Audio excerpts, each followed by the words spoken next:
Hollywood's most notorious bad boy, Colin Farrell, has shocked the world by becoming a dad. All my newborn son needed was a 26-year-old pisshead best friend. Angelina Jolie and Colin Farrell, could they be Hollywood's hot new couple? It's a different kind of relationship, different kind of love. I would die for my son.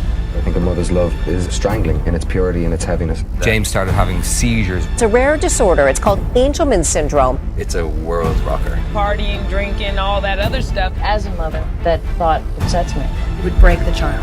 What is wrong with you? I just couldn't stop. The first time I met James, he was 6 weeks old because I was in Morocco doing Alexander, and I met him on a runway, and I'll never forget the moment she opened the shawl and I saw him for the first time, and it was the most powerful thing I've ever experienced. And I always thought that the power that I felt when I saw him was love. And of course, love was in there, but I wasn't in any condition at the time to take care of another human being. I thought all my newborn son needed was a 26-year-old pisshead best friend. By the time he became a dad, Colin had already earned the reputation of being Hollywood's bad boy.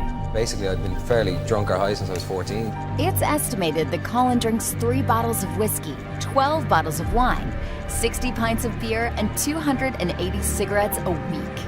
When I was a late teen, I got brought in for questioning as a suspect in an attempted murder. I had a blackout that night. I was terrified. Thankfully, a friend of mine had kept a journal that particular night and that particular time. We were at a party the other side of town.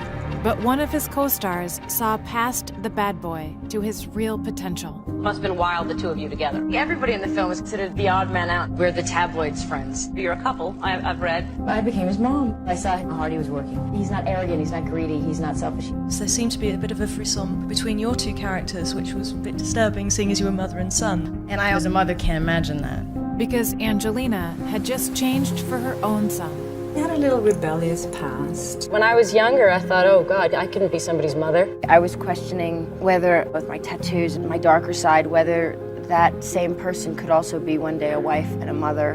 Angelina Jolie adopts her first son named Maddox.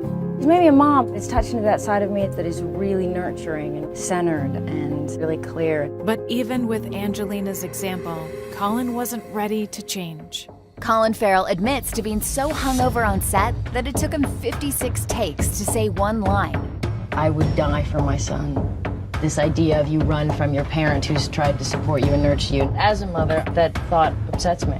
I think a mother's love, as wonderful as it is strangling in its purity and its heaviness. Colin wasn't fully present, but even he could see something was wrong with James. We noticed with James at the age of about 7 or 8 months, he wasn't hitting certain benchmarks. He wasn't sitting up, he wasn't crawling, he wasn't cooing. James started having seizures really early. Terrified, Colin took James to the doctor. It was actually when a doctor saw how happy he was like, does he always smile this much? And I went, yeah. And he went, does he like water? And he said, obsessed with water. And he said, has it been tested for Angelman? I said, no. And they tested him, and that was it. Angelman syndrome is a neurogenetic condition that manifests itself in different ways. Impaired speech or complete lack of speech, jerky gait, trouble with fine motor skills. Imagine that you're told your child may never walk. It's a world rocker. I wept. Colin let his fear for James overwhelm him. Fear will drive you to do incredible things. There are periods of your life when you can't remember what was going on. For me, if someone who was drunk for 15 years, high for a good few as well. The memories of all the stuff that happened when I was doing that stuff were taken. And nothing there at all, just a gap. Just a gap, wow, a void. Colin realized that if he didn't change, he could lose James forever. For the first 2 years of James's life, I wasn't open to change. I've been on such a mad trip for 6 or 7 years that I just had to step back and have a look at my life, and having my son was the primary reason. Just wanted to be there for him, wanted to be clear, be around him, remember being with him. I was pretty sick. I went somewhere for 5 or 6 weeks. I came out of the haze that I was in and that I burrowed myself into so deeply. And then you come out of that and everything was just in a degree of focus that I hadn't experienced. Colin changed to become the dad James needed him to be. You stopped drinking altogether? I haven't had a drop in 6 months. Was it difficult to give that up? It was tough, yeah, absolutely. One of the lucky ones, I'm out of it. I'm just really proud of him. He's a great dad. He genuinely wants to be the best guy in the world for his kid. Colin put James first.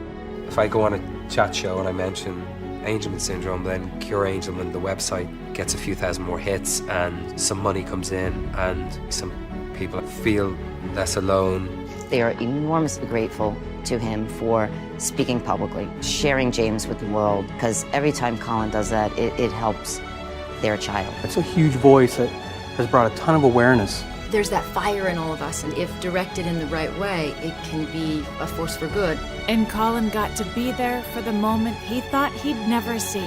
James taking his first steps a couple of weeks short of his 4th birthday. And it's obviously a monumental moment. To be told that your child may never take the first step and then see those first steps it's a different sport altogether. Colin learned that you have to choose what kind of parent you want to be for your kid. I made some changes in my life, which allowed me to open up to the gravity of bringing a child into the world. On the inside, I'm just a dad of a child that has this condition. He's just really, really bright light that illuminates everybody he comes in contact with. And people say having a kid changes you. No, it doesn't. Look around the world. There's so many people it doesn't change. But it should change you. But to have change in your life, I think, lasting change, effective change, positive change, you have to be open. There are moments when I'll see her and it will hit me so deep. Meadow Walker, the model and daughter of the late Paul Walker. This was unlike anything we could have imagined. The driver lost control before hitting this tree in the